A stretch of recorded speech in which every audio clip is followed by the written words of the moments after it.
I had a question, which is about how many people have trained or are training in JKD in the U.S.? Instructors or students? Or? Students, practitioners, just a general number of how many people we might have in this country that have come in contact with this style, considering the popularity of Bruce Lee over so many years and the fact that he's been gone now some close to 10 years, and yet he's still a household word to just about every martial artist in the country. Well, usually you'll get a style that is very progressive, for example, Taekwondo. I mean, there's Taekwondo schools all over the place. You won't find Jeet Kune Do schools all over the place because the nature of the training of JKD is different. It has to adapt to each individual. So you have to have a good instructor, and then he has to adapt to the class. And it's not in a structured format. So therefore, we've only got a few individuals that can teach Jeet Kune Do, so you won't find a chain of schools anywhere. There's only actually 3 schools currently teaching the art in the whole world. Okay, now I know that yours is located in California. Could you tell us where it is and how we would get in touch with you? Well, I teach in Long Beach, California, and we have a gym there. And to get in touch with me, my phone number is 439-2805. What this drill is it's called Srada, and it's a counter-for-counter flow. There's no pattern to it.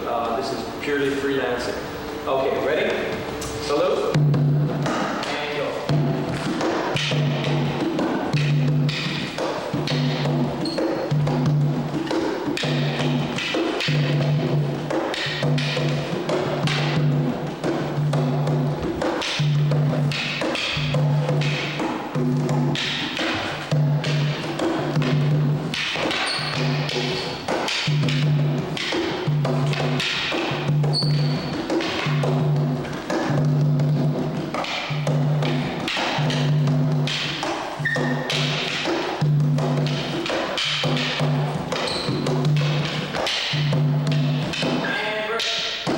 Okay, go.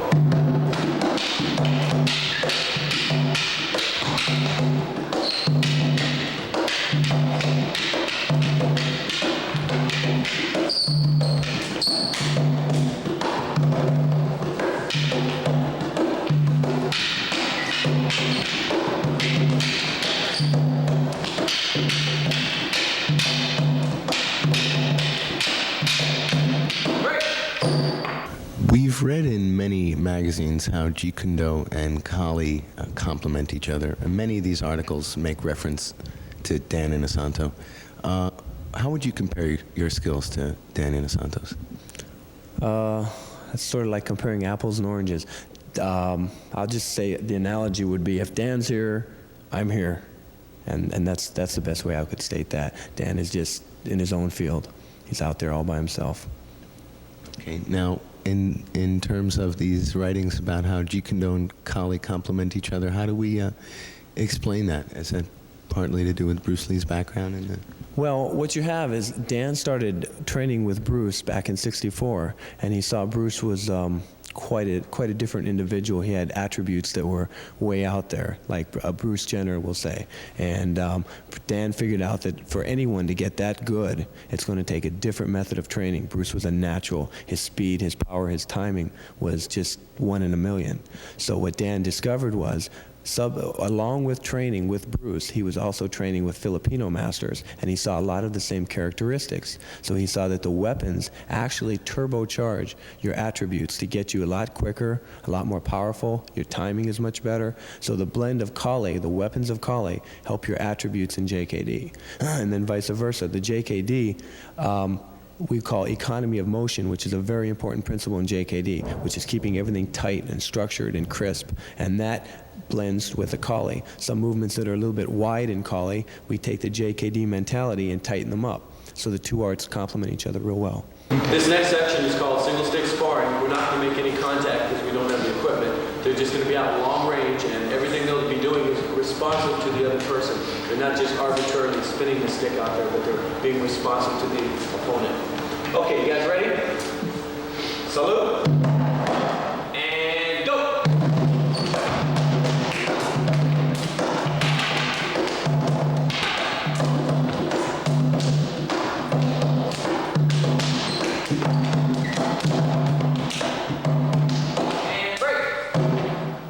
train with a lot of different weapons in Kali and JKD and progressive fighting systems. Could you tell us a little bit about some of these weapons? The one we saw, that large, strangely shaped sword.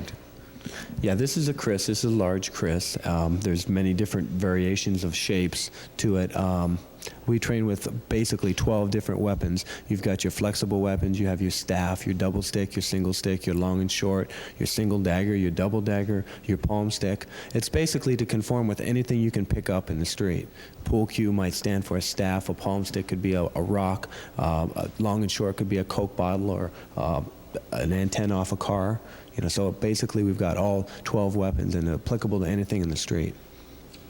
Now I have here what we've been looking at primarily were the practice sticks for Kali.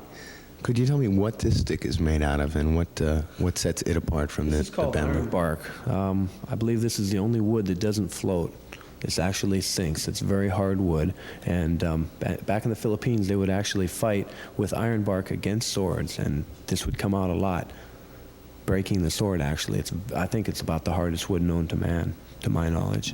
In some of the Japanese style, the Jodo stick style, which is a stick style that was developed to fight the samurai sword, I guess you would consider this the stick that was made to counter the saber that was used in the Philippines. Definitely.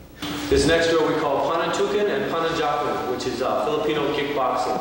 We're going to be implementing different ranges, and we may put in a little Thai boxing. Okay, you guys ready? Salute!